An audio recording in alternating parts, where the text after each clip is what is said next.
welcome to our fourth webinar. This is the fourth one in the series of qualitative learnings that we're doing as the Center of Excellence in Human Development. I'm very excited today with this topic that we're going to be covering, and we're going to be covering some some methods that deal with multivariate analysis, including factor analysis. So today we've got Dr. Alice Kowalski. I will introduce her a little bit later when she starts with her session. But in the meantime, I'm just going to set the scene a little bit. And just to show you what we've covered so far, we've had, this is the fourth one, and we've had 3 previous webinars covering descriptive statistics, regression analysis, models for longitudinal data. And today we're dealing with factor analysis as well as developing scales for questionnaires. Now, just as a formality, this is, we'll try and make these webinars as interactive as possible. So where it's possible, we'll use quizzes, but I know that Elise has got some questions that she will use to engage with the participants. Where possible, we use practical examples in Stata, and we also have a Q&A where you can place your questions and we'll be able to respond to you there. And in my conversation with Elise, will probably, I think the way that she will do her questions is that she will ask you to respond in the chat section. So please do let us know if you're able to type some, just say, post a hi in the chat section. Just let us know that you're able to work through the chat section.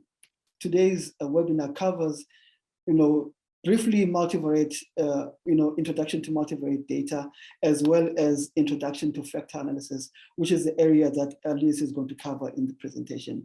So Dr. Alice Kowalski is a postdoctoral research fellow in the Department of Pediatrics at the University of Maryland School of Medicine, USA. She earned her MPH in Global Health and PhD in Nutrition and Health Sciences from Emory University in Atlanta, Georgia, USA. Her dissertation examined associations of pubertal timing with mental health and risk behavior initiation in adolescence and schooling attainment in early adulthood among South African youth using data from the birth to 30 cohort.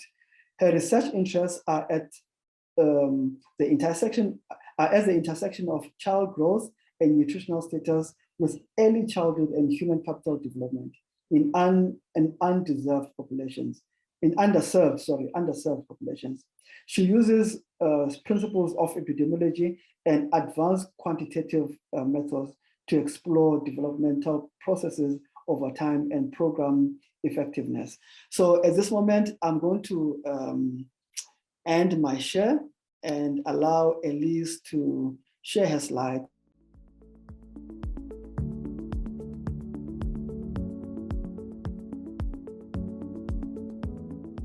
Good afternoon, everyone. Thank you, Lucania, for that kind introduction. It is a pleasure to be back with you this afternoon, albeit virtually. I really thoroughly enjoyed my time in South Africa, and so it's very nice to have the opportunity to reconnect. So this afternoon, my talk is going to focus on giving an introduction to latent trait measurement models and scale development. And so my hope today is that we're going to give a high-level overview of these methods and what they can be used for. And my goal is to get you to see, one, where they could be relevant and applicable to your area of research, and to get you excited and leave you with some resources to go and learn more if you decide that these could be used in your research. So our learning objectives for today are going to be to first define and explain what a latent trait is.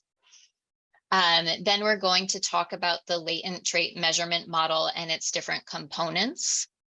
We're going to walk through an example of fitting and respecifying a confirmatory factor analysis. And then we're going to close with some considerations for developing a scale if you wanted to develop a new scale from scratch. So that's what we're going to cover today. So starting off with latent traits. So a latent trait is an ability or a trait that's unobservable. So this is something, it's a phenomenon that we know exists, but we can't just go out and ask people or easily measure it. So a very classic example of this is something like depression, right? We can't go out and kind of scan people's foreheads and say, oh, you're depressed, you're not depressed, you're depressed, you're not depressed. And we can't ask people. People typically don't know. But what we can do is we can ask about different symptoms or attributes of depression. So we can ask people if they are feeling more tired than usual. We can ask people if they're having a hard time sleeping. And so these are, again, symptoms that are caused by depression. And so that is what we measure. And so we're able to use these measures, what we call our observed indicators, to build a measurement model to help us actually quantify something like depression. So just to get us started on this very first slide, I was going to ask if people would put in the chat box examples of latent constructs that they're familiar with or that might be of interest in your research. What are some things that you might be interested in studying or measuring that are unobservable in nature?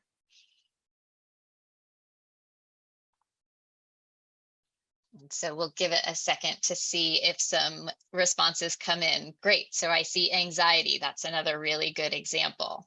Cognitive ability. Perfect. Let's see if we can get one more. Self-efficacy. Lovely example. Exactly. So a lot of these come from the fields of education and psychology. That's where a lot of these methods were developed. And so in your examples, you can see a lot of the examples that you're giving kind of come from those fields. You could see why they would need to develop tools to be able to measure and analyze such data. So we're next going to take this example of depression and we're going to kind of put it into math speak. And so I'd like to introduce the general form of our latent trait measurement model. So this unobserved construct that we're trying to measure, our latent variable, is represented at the top here. Typically, these are represented with a round figure, and that tells your audience that this is something that wasn't observed directly. The boxes with the X's, these are your observed items. So these are the questions that were on your survey that your participants answered directly. And because they were observed, we typically represent them with the squares. You have your factor loadings. This is represented by the lambda. And these are the statistical estimates of the direct effect of the factor on your indicator. Right, so the order of the arrow is important here. Your unobserved latent construct is what we believe to be causing the response of that observed item. And as is the case with all of our measurement tools, we also have an error term. And so this represents unique variance that isn't explained by the factor. So it's a combination of both measurement error as well as just general unexplained variance. So some other things to know. Again, we just spoke about the first one. So the latent variable is believed to cause the indicators. And the way that these latent factors really work is that the shared variance or covariance across the indicators is what provides us with this measurement of our unobservable latent construct. So each indicator is assumed to only load onto a single factor. You can have more than one factor, and those are allowed to covary with one another. And then you have a larger factor structure. So the number of factors and how they relate to the indicators, this is something that you explicitly state as the researcher. And what's really helpful about that is it then means that you also, because you're in control, you also have the ability to test out different models to find out which one represents your data the best. And so the process for doing that, we have a set of different fit statistics that allow us to see, does this model represent the data well? And if it doesn't, there are some tools that we can use to improve the model fit. And once you have a model that has good fit, then you can use it in subsequent analyses. So your measure of self-efficacy that someone gave as an example, you might be interested in what predicts self-efficacy. Or you might be interested in, say you had an intervention to try and improve breastfeeding practices. So maybe you had an intervention, your outcome is duration of breastfeeding, but you're curious if your intervention worked by improving women's self-efficacy. And so you could test that in a mediation model. You could say, does my intervention go through improving self-efficacy to increase breastfeeding duration, as an example? So the measurement model, in a sense, is really, it's a preparatory phase. You need to make sure that you're measuring your latent construct well, but then you can use it to ask really interesting and exciting questions. A few practical considerations. So it's typically recommended to have at least 3 indicators per latent factor to avoid estimation issues. And then factor loadings typically are recommended to be of 0.3 or higher. And that's because you need there to be a relationship between your indicator and your latent factor. If it's less than that, then they're weakly related and it's not doing much for you in terms of trying to measure this latent construct.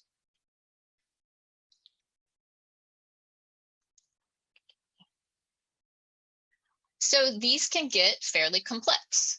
So this is an example of a more complicated measurement model.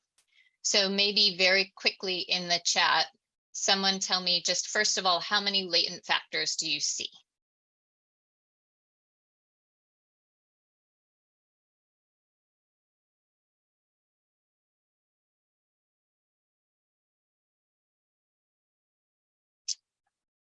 Okay, I've got some 4s and some 5s. I'm getting some more.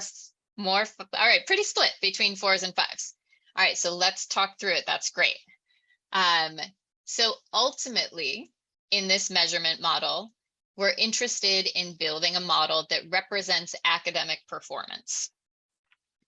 And the authors who developed this, and there's a reference below, they said, okay, well, academic performance, it has multiple aspects to it. And so the parts and pieces that go into that, all right, it includes elements of effort. That is something that goes into academic performance. The learning environment is important, an important contributor to academic performance. Attention, as well as that general cognitive ability. All of these contribute to academic performance. And so in terms of answering the specific question, so we have 4 latent factors here. So we have effort that's measured by 4 items. We have learning environment that was maybe measured by 3 questions. Attention and general cognitive ability. So we have 4 latent factors here. And you can see that they're allowed to co-vary with each other. That's represented by this curved arrow between these factors. But those of you who said 5, you're the ones who got it right. These 4 latent factors are thought to represent what's called a higher order factor in that academic performance. So you can see that there are arrows going from effort to academic performance, learning environment to academic performance. So effort causes these indicators, but effort causes academic performance as well. And so these fit together that way, and you can build these more complex structures. So there are different types of latent trait measurement models, and this really depends on the unit of analysis as well as the response format of your items. So if your unit analysis is the test itself, then you're going to be in the realm of classical test theory. If your unit of analysis is the item, then depending on the response format, you'll use these different types of approaches. So if you have continuous responses, you're going to be using confirmatory factor analysis. If your responses are Likert scales or ordinal in nature, you could use item factor analysis, or in practice, it's very common to see to take the normal approximation and to use a confirmatory factor analysis in this case. And then if you have binary or nominal responses, you would be in the realm of item response theory. And so we're going to build on confirmatory factor analysis for a bit, because this is a very commonly used approach. And so this is an equation that would represent that factor structure that we looked at earlier a few slides ago.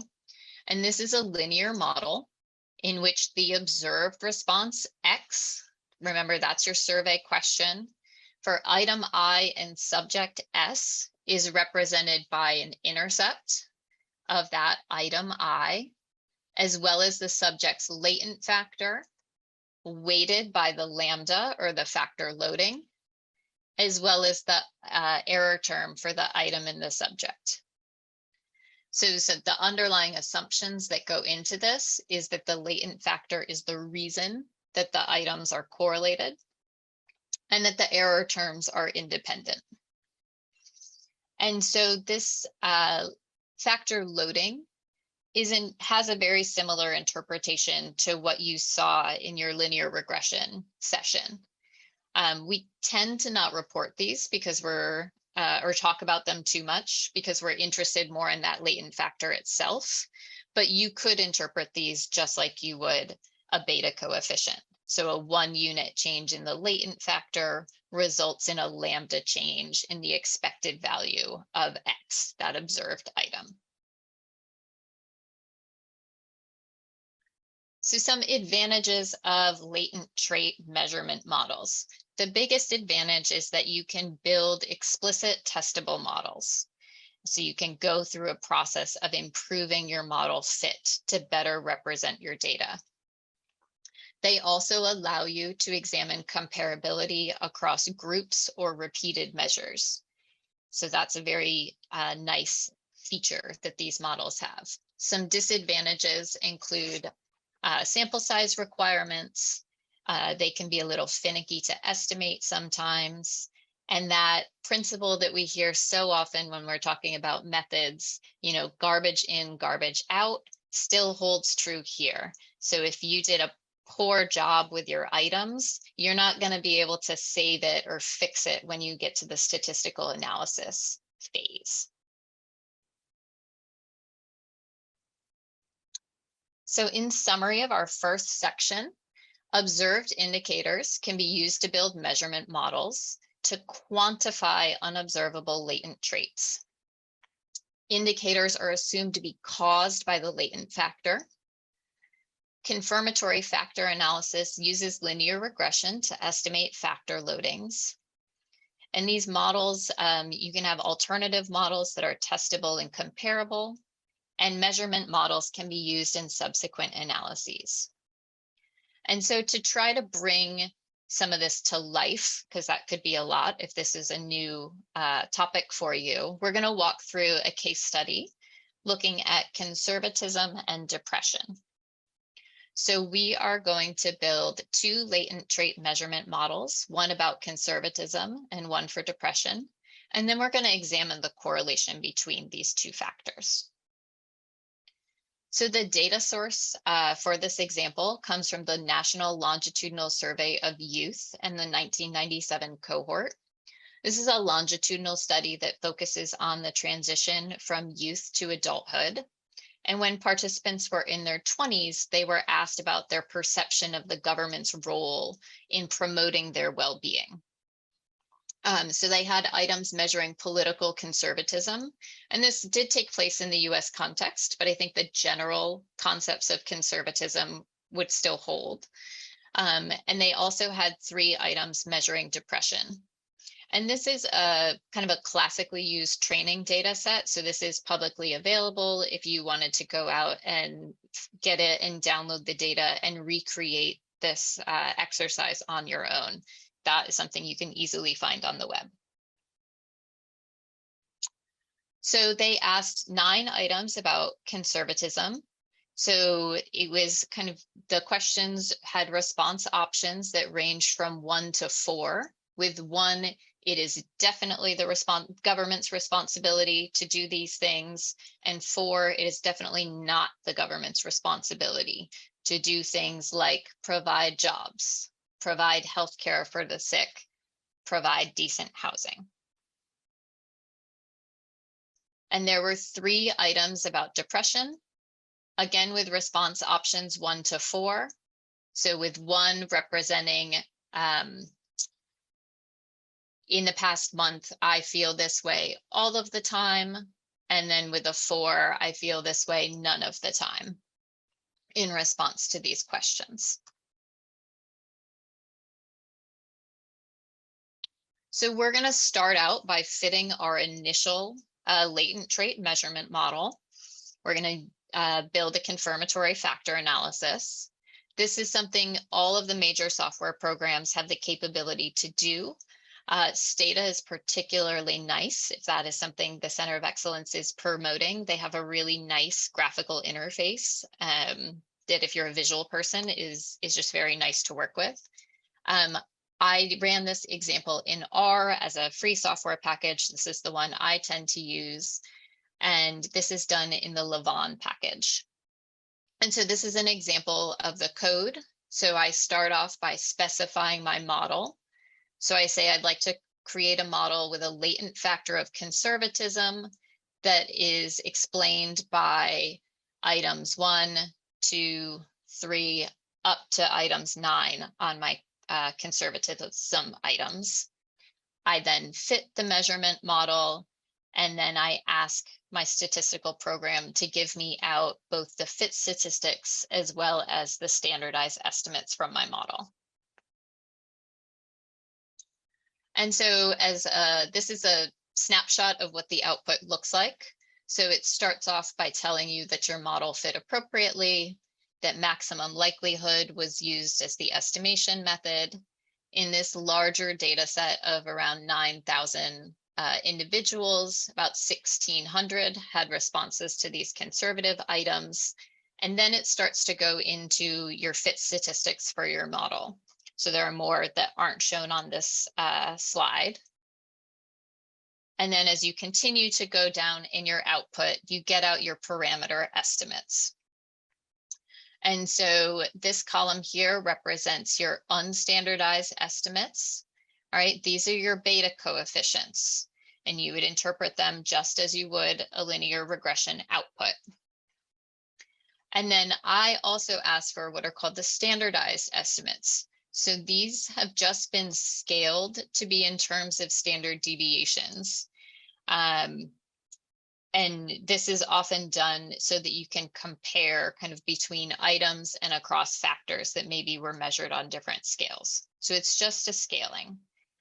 And the interpretation here is a standard deviation change in X due to a standard deviation change in the latent factor.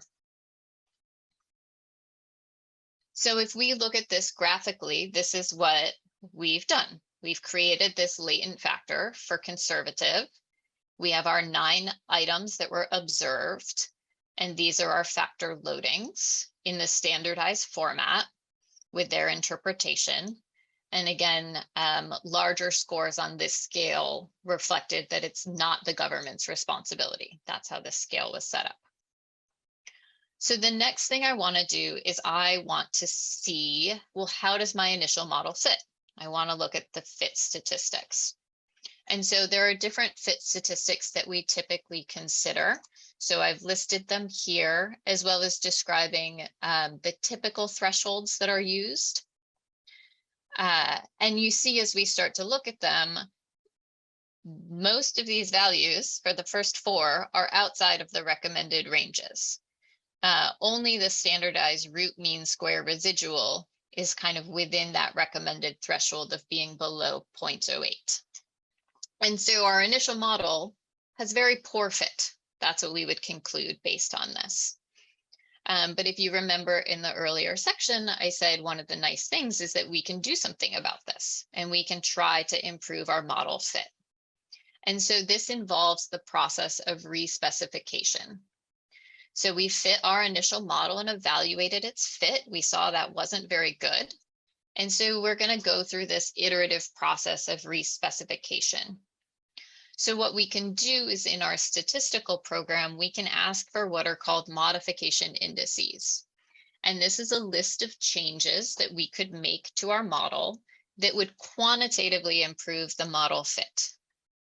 But you have to keep in mind, our statistical programs are really just very, very fancy calculators. So they're going to give us suggestions that don't make any sense. So it's really important when you go through and make these modifications that they don't conflict with your theory, right? Remember, we saw in the first section that an indicator can only load onto one factor. Well, the statistical program might tell you if you put that indicator on this factor and a second factor, it's going to improve your model fit. Just because it's suggesting it does not mean that you should do it. You need to use and apply some logic checks here to make sure you're making changes that don't kind of violate what your theory or some of the basic principles underlying confirmatory factor analysis. So you're going to make one modification at a time.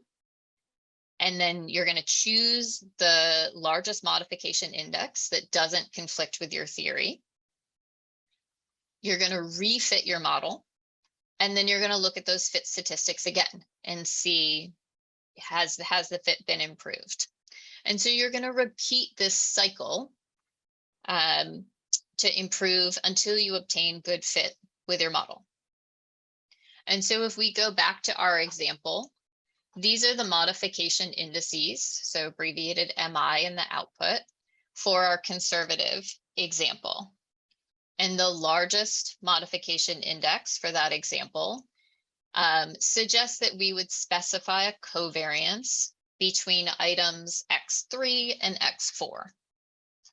And we go, okay, you know, this has a large modification index. This should improve the fit of my model. Let me do my logic check. So these items represent providing healthcare for the sick and providing the elderly with income. And I go, oh, okay, like it could make sense that these would co-vary together because both of these items are focused on helping people who might have limited capacity to support themselves. So I could allow these to co-vary and not have a major violation to my theory. So we go in and we add this covariance term, allowing the error terms of items 3 and 4 to covary.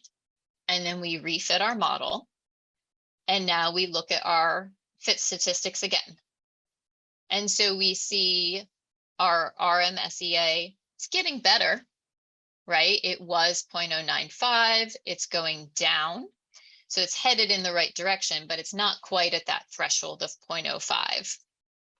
My CFI and my TLI, those are looking pretty good. And my SRMR is still within range. So we've made some improvements, but I'm not quite where I want to be. And so I would go through that process again of asking for my modification indices and making small changes to my model one at a time and reevaluating the fit to see if I can improve my model. And so we're going to fast forward a little bit to show you what the final product looks like. And so this is the final measurement model for conservatism. And you can see we've added several covariances across the error terms for these individual items. But this final model has good fit.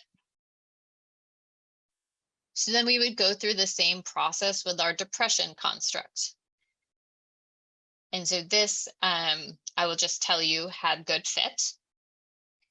And so then we are able to bring these together. So we have our conservative latent factor with all of its error covariances. our depression latent factor. And then this curved arrow represents the correlation between them. And so we can see that the correlation between depression and conservatism is this 0.11, or this weak correlation. So in this section, we fit an initial confirmatory factor analysis for political conservatism, and we've walked through the process of re-specifying that measurement model to get good fit. We also fit a confirmatory factor analysis for depression. And then we saw, when we put them together into a two-factor measurement model, we saw that political conservatism and depression were weakly correlated with one another.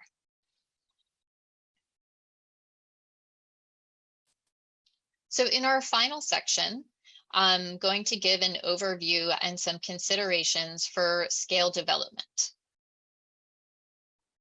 So if you needed to go out and develop a scale on your own, these are some areas that you want to pay attention to and be aware of in that process.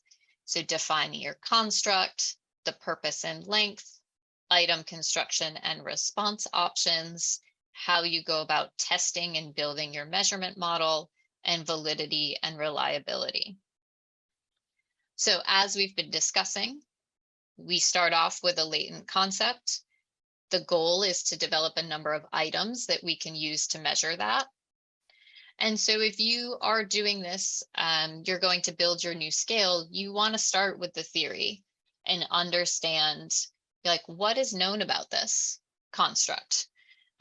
You want to ask, are there other tools that are out there already? And could I just use one of those, or do I need to develop my own? If so, why? Why do I think that I need to develop my own instrument? Maybe you're looking at a phenomenon that's new. It's a new emerging phenomenon. So you want to see what else is out there and been known and written about it. Maybe there isn't a quantitative way to measure it, but maybe there is information in the qualitative literature. Maybe it's been studied in that space. And so you would want to make sure that you are familiar with that, as well as talking to experts and individuals with lived experience, right? If you're trying to measure something like hunger and you've never experienced hunger yourself, it's really important that you spend some time speaking to people who have that experience and can share that with you when you're trying to develop a way to measure that. You also want to ask if your construct is unidimensional. Is it kind of one thing, or is it multidimensional in nature, like that academic achievement example we looked at earlier? Are there different facets to academic performance? So again, our goal is to provide a reasonable and consistent way to measure our latent construct. You want to consider the purpose of your scale as well as how it's going to be used in the future. So is this going to be a tool that's just used for research? Maybe I can ask people a few more questions, or do I see it being used as a screener? In which case it needs to be pretty short. And no matter what I do, is it going to have utility for me to make decisions? Right? Is it going to be a useful instrument? Important to keep in mind that scales are developed for a particular context or time and place. So if a instrument was developed in a different setting, right? If it was developed in a European or a US setting and you want to apply it in the South African context, you need to go through a process of making sure it resonates with the people you intend to be a part of your study. Similarly, if you are interested in using an instrument that was developed maybe 50 years ago, you need to go through a process of seeing, is it still relevant today? Does it still make sense? So an example for this could be something like disinformation. It's kind of a hot topic right now. Well, if you have a tool that was developed 50 years ago and doesn't reference kind of the internet or social media and some of these modes through which disinformation is shared in our modern space, then this instrument might need some revision before it could be applied for your study. In terms of length, If your construct is kind of a single unidimensional thing, your final tool could be around 10 items. If it has multiple facets, it's going to be longer because you need to represent each of those aspects. And I see we do have a question, but I'm close to the end, so we'll come to it in the Q&A. As far as item construction, I really like this quote because it is really challenging to write items that are widely understood by a broad audience. So items need to be concise and easy to understand. Negatives can be hard for people to understand. You need to make sure that you're capturing the full range of your construct. So you want to be able to pick up people who have very low levels of whatever you're trying to measure, as well as very high levels. So you need to be able to capture that range. With respect to bias and generalizability, does your test work for different groups and different ability levels? And the best way to ensure that is to have a wide representative group involved in the development of your test.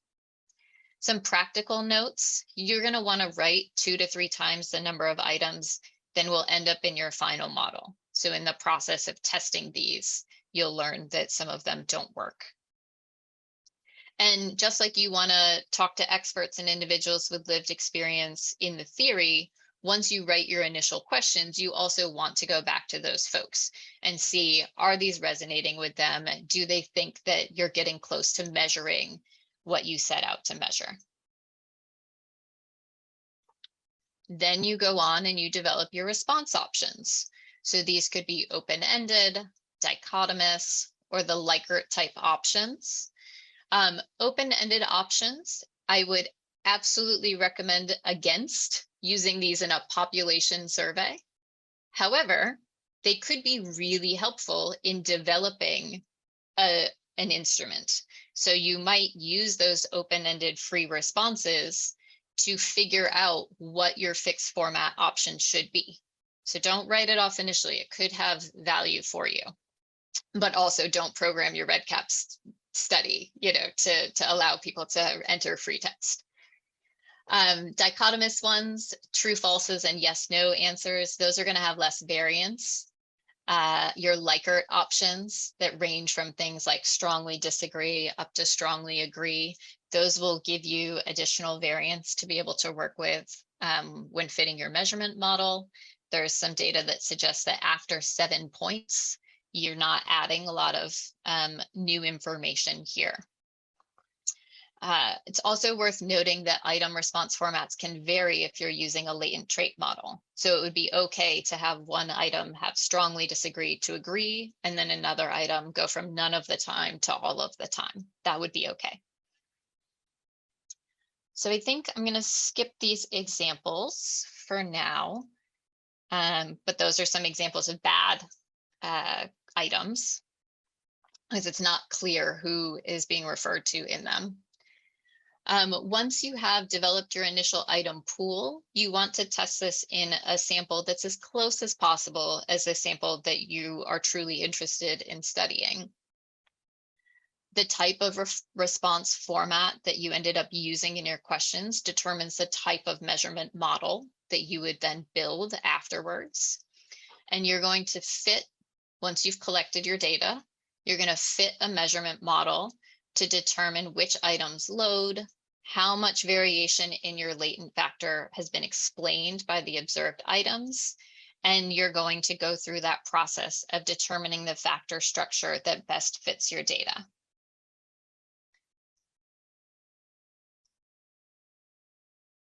And then, as well as you're developing a new scale, you need to check for validity and reliability. There are lots of different types of validity and reliability, and the types that are most relevant to you depends on the purpose of your scale. Construct validity is one that's almost always relevant. This is the idea that, are we measuring what we think we're measuring? And with something that we can't observe, this really accrues over time. Right? We don't know. But what you can do is you can take other scales that measure either the same construct or similar constructs, or other measures that you think would be related if these end up being related in that study population. So you kind of build this in by incorporating in other measures. And so for reliability, this is the consistency of your measure. Coefficient alpha is a really common metric for measuring reliability. It tells you how internally consistent your items are. It's important to keep in mind that this is influenced by the number of items and their correlations. So the more items you have, the higher your coefficient alpha will be. Similarly, test-retest reliability involves surveying the same population at 2 time points, and then looking at the correlation of an individual score across the 2 administrations. And again, a consideration here is that time interval. So the longer you go between sessions, the lower your reliability will be. And so in summary, scales are created to measure pre-existing latent constructs. Items and response options should be carefully developed and tested, and measurement models allow you to make inference of a person's position on a continuum of a latent construct. And so I'd just like to close with a few acknowledgements and resources. So for a lot of the materials I presented today, I've adapted some from this professor, Lisa Hoffman, who's a professor of quantitative methods, I believe at the University of Iowa in the Midwest, here in the States. But she takes a very applied and pragmatic approach to quantitative methods, and also makes all of her materials available online. I find them very easy to digest, and so I would recommend checking out her website and some of her materials if you want to learn more. As well as this is a nice publication that describes the process of developing an instrument, if that's something you are interested in learning more about. And I also have just 2 plugs here for Lavon, which is the package in R that you use for latent variable analysis, as well as the Stata manual.